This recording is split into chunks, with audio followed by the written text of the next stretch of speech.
Hello and welcome to the Political History of the United States. Episode 4.45, Burgoyne's March. The loss at Ticonderoga was a stinking failure for the American cause. Although it will, in time, become inconsequential based on the rest of the year's events, it was certainly something that hurt at the time, and must have felt like a pretty bleak omen for the rest of the year. Among those who were not very happy about the loss of Ticonderoga was George Washington, who himself was busy in New Jersey trying to figure out just what William Howe was up to. During the middle of July, Washington fired off letter after letter to Philip Schuyler, bemoaning the loss of Ticonderoga. Although Washington would express his relief that the Northern Army was not otherwise captured or outright destroyed, he was hardly able to hide his fury and his inability to comprehend exactly what it was that Sinclair was doing. As we are going to see here in the coming weeks, despite the fact that Burgoyne had just run the Americans out of Ticonderoga with little effort, things for him might not have been as great as they seemed. Beginning today and lasting for the next several episodes, we are going to weave between the major battles of 1777. In the north, that is going to be the Battle of Saratoga. Further south, that is going to be the battle for Philadelphia, which is going to primarily consist of Brandywine and Germantown. We are going to weave between these battles because, although hundreds of miles separated the two armies, the events to the south are going to play a huge part in what is going to come in the north. The loss of Ticonderoga was, on its surface, a good thing for Burgoyne. He had achieved his first objective and had driven the Americans off with hardly a scratch. Sure, it would have been great to crush the men holding up in the fort and deliver that decisive blow that would have destroyed the rebel army. But still, even without that, Ticonderoga had been an unquestionable success. Despite all this success, that is not to say that all was actually great with Burgoyne's army. As I mentioned a moment ago, the American army was still, more or less, completely intact. Rather than knocking them out of the war, the capture of Ticonderoga had really just made the Americans fall back. As we discussed last time, the original plan for the British was to move cautiously from Ticonderoga towards the Hudson. However, because the British had given chase to the Americans, they had moved much further south than the plan had initially called for. Burgoyne did not like the idea of pulling the men back, believing that retreating back to Ticonderoga would kill their momentum. What Burgoyne instead decided on was to deviate from that original plan and set up further south. The British would take up a position at Skenesborough. Burgoyne now had some new problems on his hands. Although he was ahead of schedule, the decision not to return to Ticonderoga meant that his supply lines had become uncomfortably long. Burgoyne, not wanting to forgo those essential luxuries of life, was traveling with a comically long baggage train. Now, in case you think that I'm being fictitious about the ridiculous size of the baggage train, John Burgoyne alone needed 30 wagons to transport his wardrobe and wine collections. Suddenly, Burgoyne found himself dealing with a lack of animals to pull the myriad of wagons forward, while at the same time beginning to see the potentials of a food crisis. Soldiers need to eat, and the fact that he was now seemingly bogged down in Skenesborough exposed those very real dangers to the supply lines of the British Army. Making matters worse, as the Americans fled south towards Fort Edward, they did not fail to skip an opportunity to absolutely trash the road that they were on. The road from Skenesborough to Fort Edward was never exactly an easy passage. It was rough terrain in the best of times. The Americans moving south, however, did not skip out on the opportunity to fell trees, rip up the road, destroy bridges, and just generally ensure that Burgoyne was going to have a headache as he moved his men. As John Burgoyne was trying to figure out what he was going to do about his lack of supplies, the Americans too were in a state of flux. We have talked several times now about the ongoing fight between Philip Schuyler and Horatio Gates for control over the Northern Army. Although the question over leadership had presumably been answered a few months earlier in favor of Schuyler, things had now changed. By this point, Washington's confidence in Schuyler was waning. He was writing to Hancock bemoaning the lack of troops and the sudden necessity to send the militia up to try and stop the bleeding from the Northern Army. In one of these letters, Washington writes that it was necessary to get somebody to take over that would be an active participant in the war. To this end, Washington turned to Benedict Arnold. Arnold had been having something of a rough go of things. In February 1777, he had been passed over for promotion, prompting him to offer his resignation, a request that was denied. One of the problems for Arnold is that, as capable of a general as he might have been, playing politics was just never his game. Arnold, too, had come under attack from a junior officer, John Brown, regarding his conduct while in Canada. Arnold had his enemies and had something of a reputation for stepping on toes. Now, he found himself facing accusations of impropriety during his time in Montreal. With his sacred honor now in question, he decided that he needed to go to Congress directly to plead his case. Now, to be clear, there was not anything like a personal animosity towards him from everybody. In fact, earlier in May, he had actually received that promotion that he had been skipped over on months before, although it was more symbolic than it was a meaningful measure. Still, however, Arnold would travel to Philadelphia in an attempt to salvage his own reputation. Although Arnold would be officially cleared of the accusations against him, Congress ignored his real complaint that dealt with the question of seniority. While Arnold had received that promotion at the beginning of May, becoming a major general, his seniority in the army hardly budged. Those promoted a few months before him outranked him, which had the practical effect of lowering his own rank. It meant that those officers who had received their promotions back in February leapfrogged ahead of Arnold. This problem would become all the more apparent in June, when General Howe had started that series of maneuvers to try and goad Washington into a large-scale engagement. Arnold, still in Philadelphia, agreed that he would work closely with Thomas Mifflin. Mifflin himself had been promoted to Major General back in February, meaning that he was one of those men who had surpassed Arnold. Although Arnold was willing to put aside his own pride to work with Mifflin, he made clear that he did not intend to take a subordinate role to Mifflin. The real problem, though, is that whereas Arnold did not play the political game well, Mifflin did. Congress had little hesitation deferring to Mifflin and ordered Arnold to fall into line. We know, of course, that nothing ever came from that June attempt by Howe. Washington and company maintained their discipline and avoided being dragged in to that unwanted battle. However, Benedict Arnold's own pride had indeed taken a hit. Part of the problem here was that there were only so many officer positions to go around. By the middle of 1777, to further add to the pool of men wanting commissions, came the Frenchmen seeking commissions in the American Army. We talked about this during our last episode. However, as a reminder, with the French vacillating on the idea of an official alliance with the Americans, the very last thing that anybody in Congress wanted to do was pour cold water on that, by insulting some influential Frenchman's honor. Now, it was not just Arnold who was aghast at the actions of Congress in conferring commissions to Frenchmen.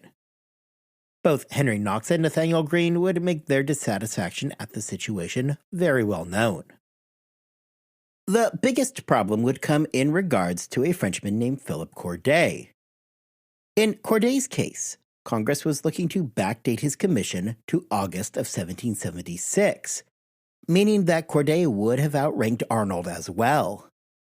Congress would, ultimately, come up with a clever solution, making Corday a staff general, which is a fancy way of saying that he had no actual power.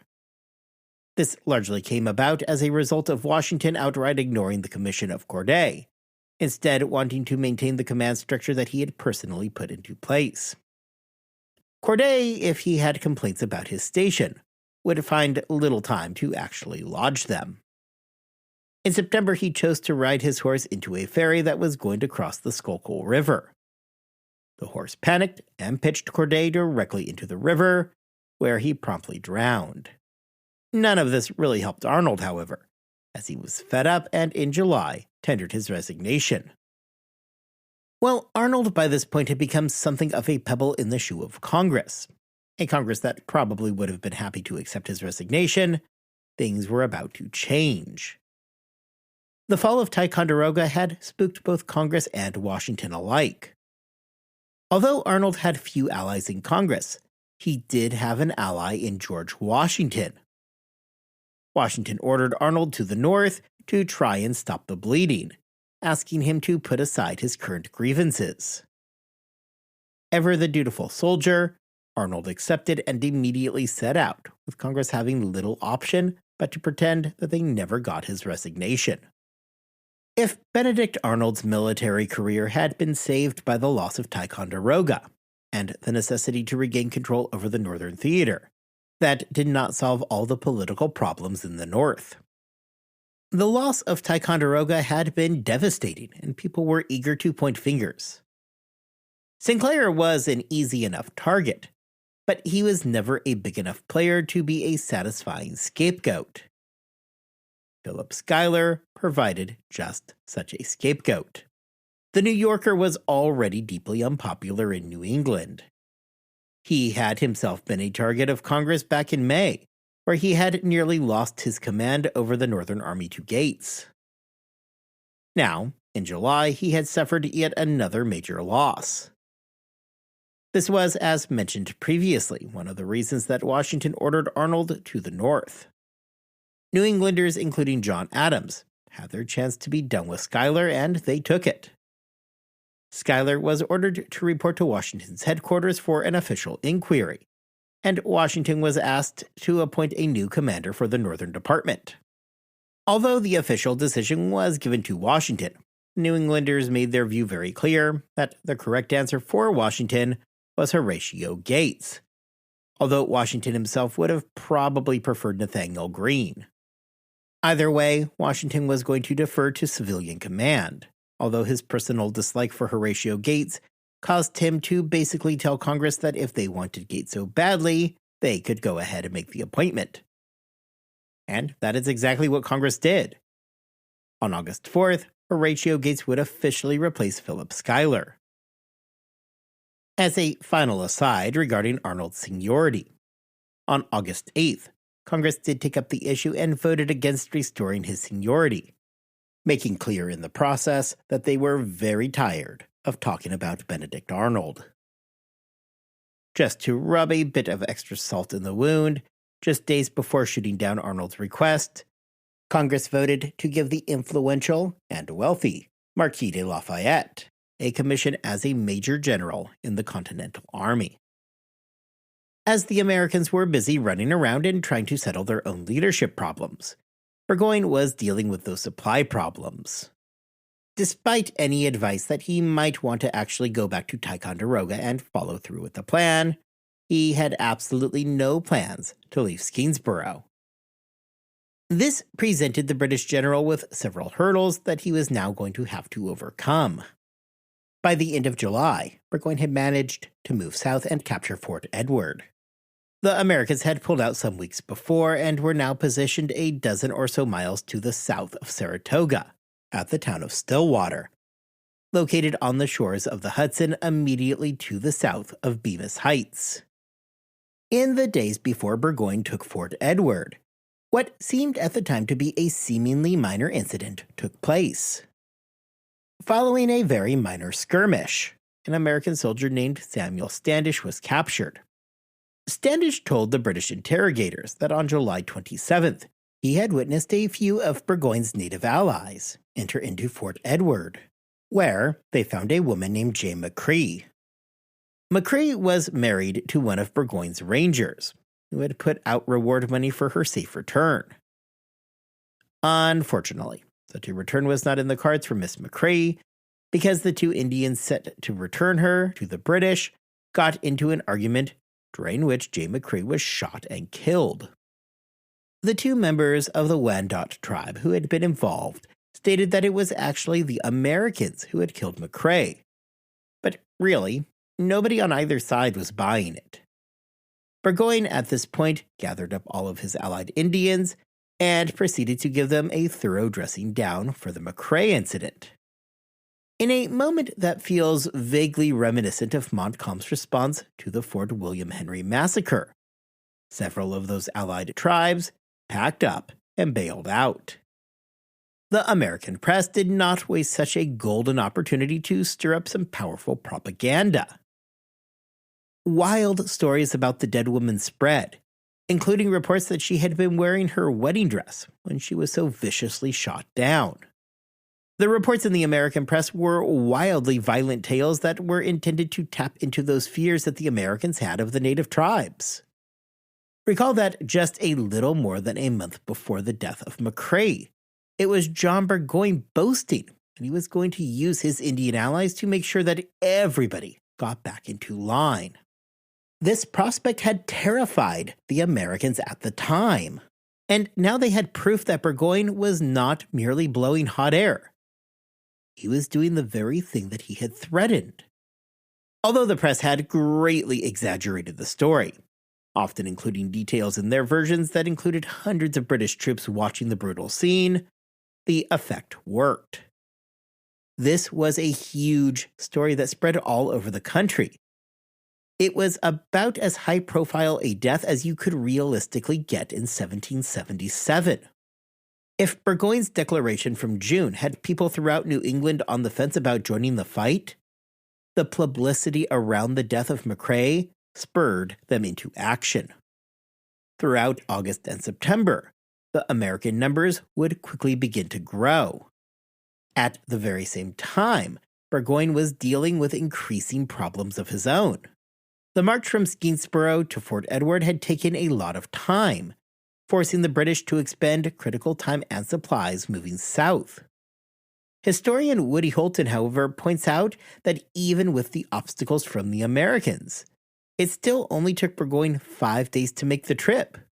Although more energy than they wanted to expend to be sure, it was not alone the end of the world. Holton, however, points out that what the Americans did that caused far more headaches for the British was that they did an excellent job of destroying the local forage and killing or removing draft animals.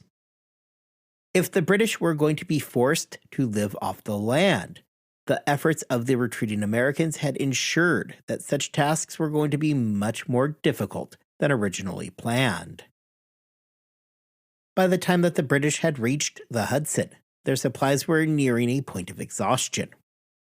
In a bit of a tough spot, Burgoyne went ahead and approved a mission under Lieutenant Colonel Frederick Baum, a member of the Brunswick Dragoons, to head out towards the Connecticut River and bring back any cattle and horses that he could find. Baum was given command over 600 men, who immediately set out to convince the local population that helping the British was a pretty good idea. Leaving on August 11th, all was well and good, right up until August 15th. On the 15th, nearing Bennington, Vermont, Baum's army ran right into a larger American force being led by Brigadier General John Stark. Baum's leadership here does not exactly inspire much hope. He sent word back to let Burgoyne know of the problem, but he did not do anything else. For instance, he does not ask Burgoyne to send help, nor did he try to get his men into a defensible position, assuming incorrectly that the Americans would melt away as soon as they saw the much more impressive German forces. Impressive or not, Stark had 2,000 men at his disposal, and therefore easily outnumbered the Germans.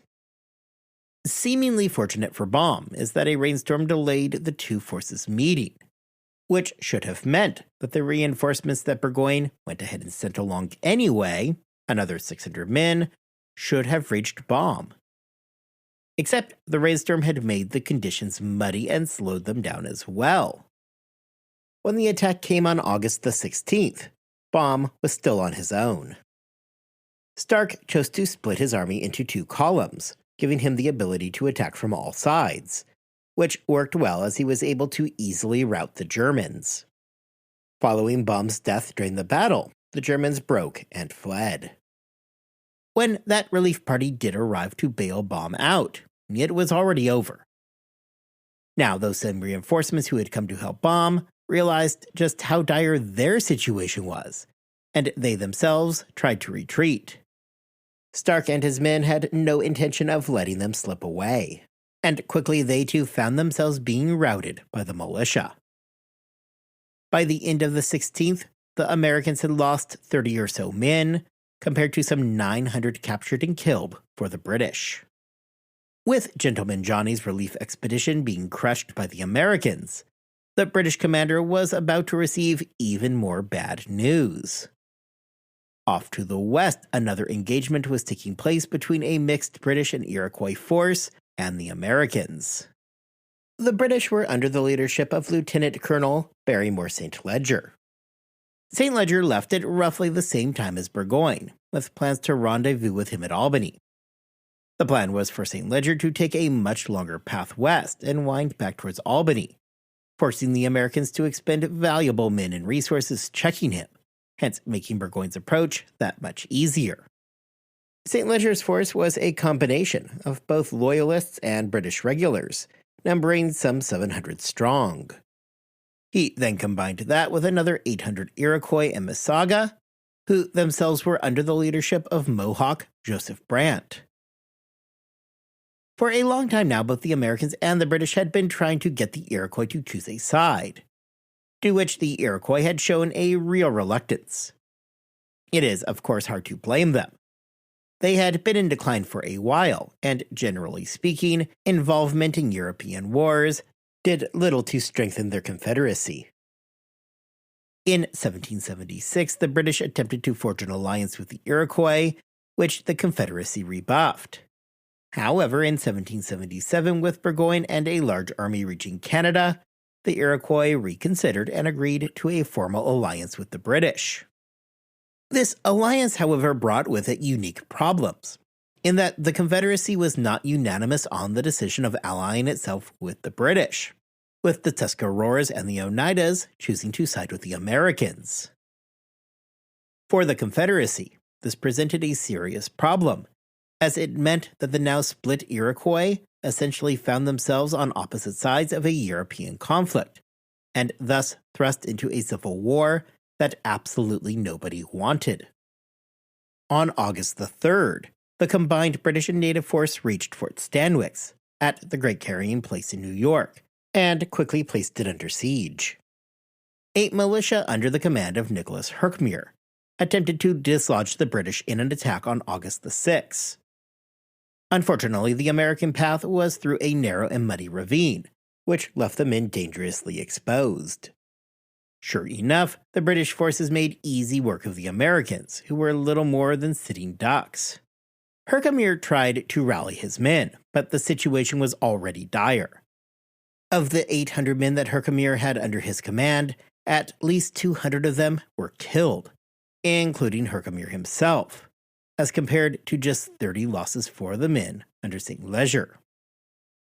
Okay, so you might be asking yourself why I said that John Burgoyne is about to receive bad news.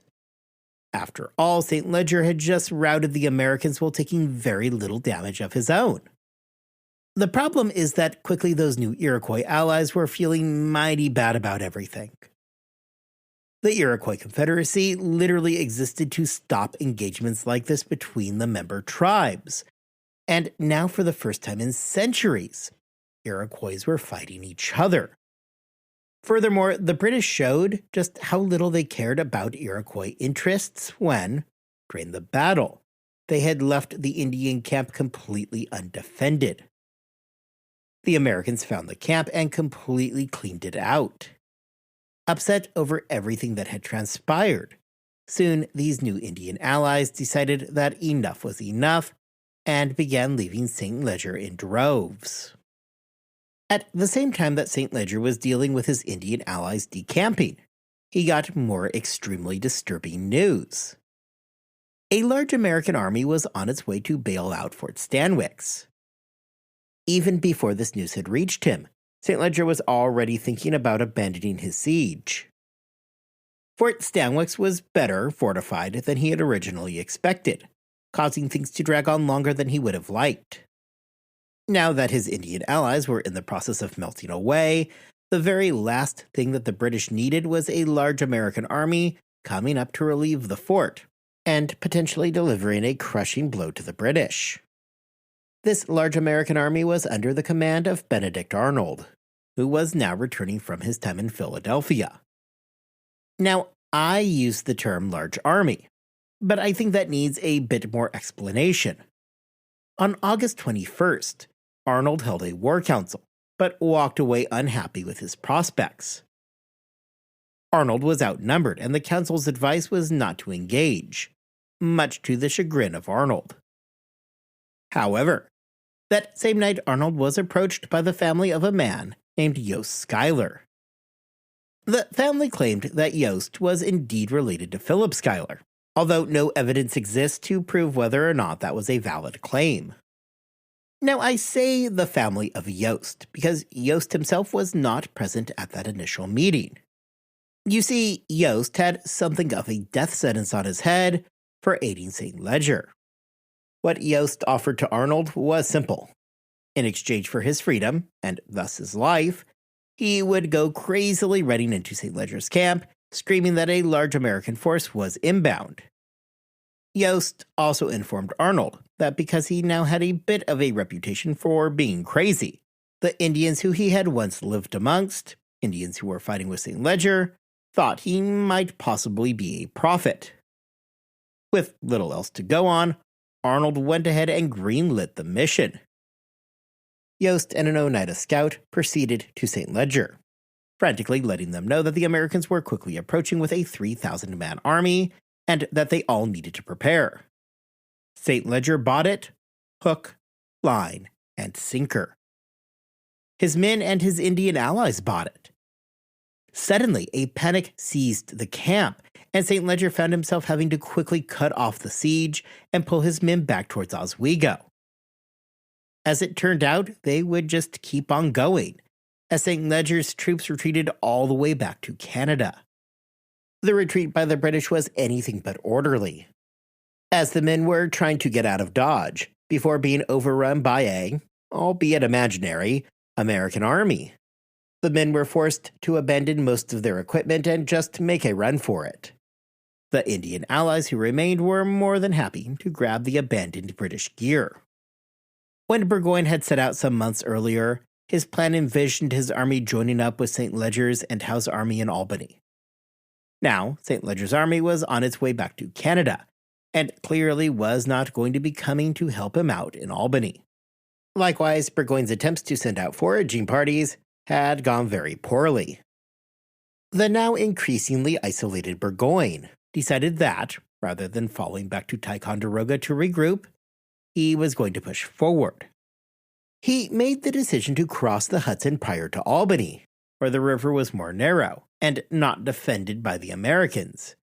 Burgoyne proceeded to march south looking for the American army. Following a small skirmish between an American and a British patrol, Burgoyne was able to figure out where the American army was holed up. The Americans, as it turned out, had been busy for the last several weeks, fortifying their position near the Bemis Heights. Burgoyne, not wanting to give the Americans any more time to prepare, made plans of his own. On the morning of September 19th, Burgoyne's army planned to attack the American position.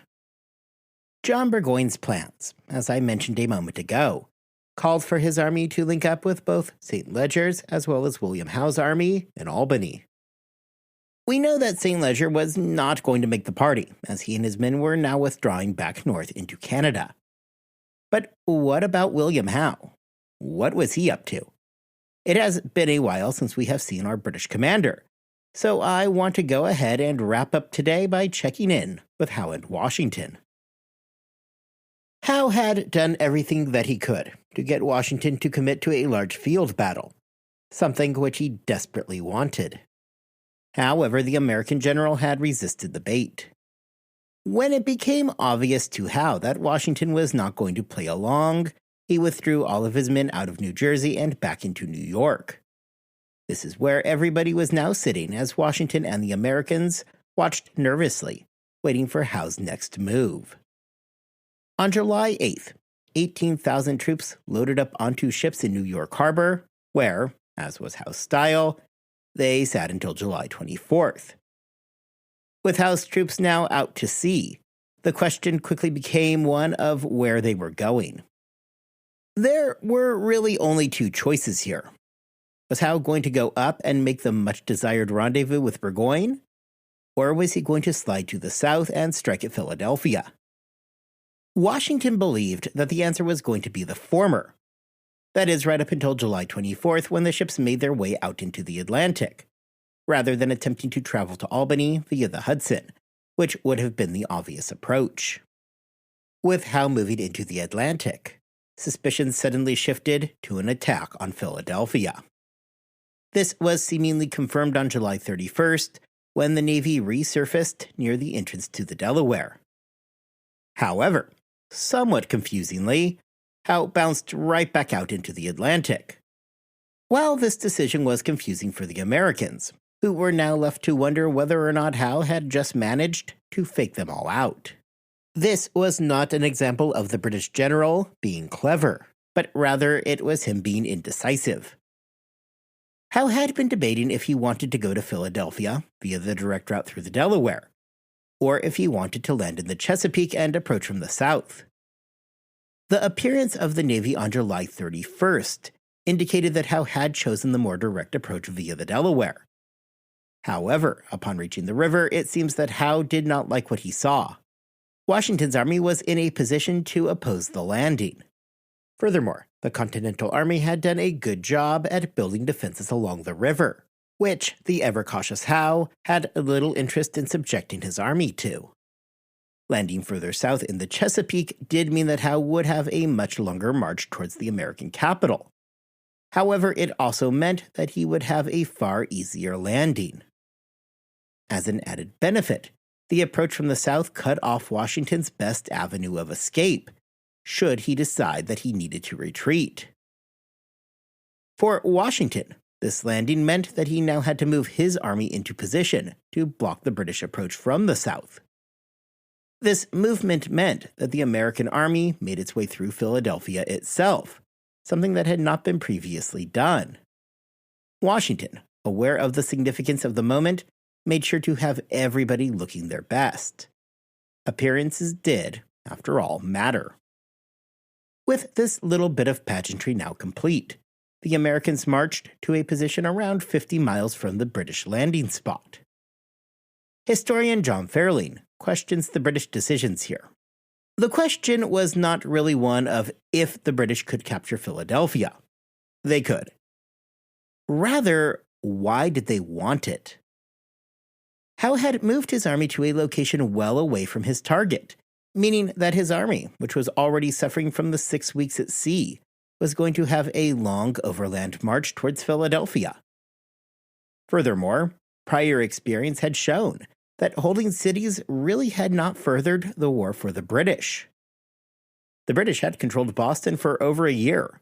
They were still in control of New York. Yet the war did not end. Symbolism notwithstanding, there was really no good reason for Howe to believe that the capture of Philadelphia would be any different. This is to say nothing of the fact that Howe did have a viable and potentially better option of sailing to Albany to reinforce Burgoyne. Now, I do not want to play the alternate history game here, and guess what would have happened if Howe had gone to help Burgoyne. But I will admit that it is hard to look at the two targets and believe that Philadelphia was really the better option. As Washington made plans to deal with the coming British, he continued to deal with the everyday administration of his army. He was annoyed to learn that General Sullivan had led an unauthorized raid on Staten Island that had resulted in over 150 American casualties.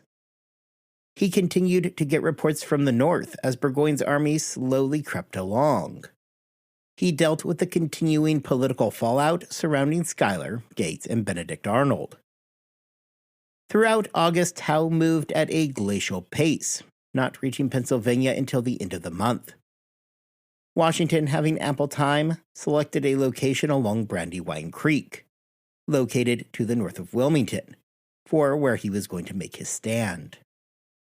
We will leave Washington and company there for now, as they prepare to meet a somewhat worse for the wear British Army. I want to wrap up today with just a few quick housekeeping notes. First, I do hope that you have all been enjoying this season so far. Some of you might have noticed that, as of today, this is now going to be our longest season. I am not going to try to bother guessing how much longer we have this season. Rather, I'm going to keep on going for as long as it takes for me to get the story done right. However, I will let you all know that I have decided to end this season with the Battle of Yorktown. The official end of the Revolution will actually come next season, as we set out to explore the early Republic. Now, in the more immediate, we have got our armies up in the north and down in the south, closer to Philadelphia, ready for a battle. Next time, I'm going to focus exclusively on Washington's armies and cover the battles of Brandywine and Germantown. The following episode, we will cover the Battle of Saratoga. Then we will have a single episode where we explore the ramifications of the 1777 campaign season, as we move everybody into winter quarters for the year. Hopefully, this gives you a better idea of where we are heading in the coming weeks. Next time, as promised, we are going to spend our episode with George Washington, as he attempts to stop Howe's advance towards Philadelphia. Until then, I hope you all have a wonderful 2 weeks. I hope that you are staying healthy and that you are staying safe. And I will see you back here next time for the Battle of Brandywine and Germantown.